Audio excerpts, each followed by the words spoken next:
Hey everyone, welcome back to our channel. In today's video, I'm going to show you how to remove end-to-end encryption in Messenger.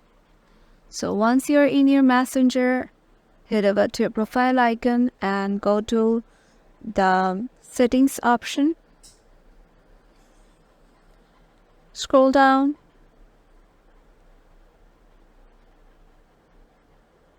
Until you see privacy and safety, tap on it.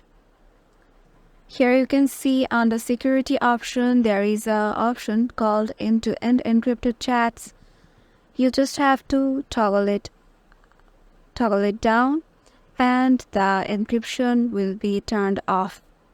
So yeah, that's it.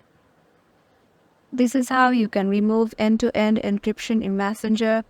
If this video helped you out, make sure to give it a thumbs up, subscribe to our channel, and we will see you in the next video.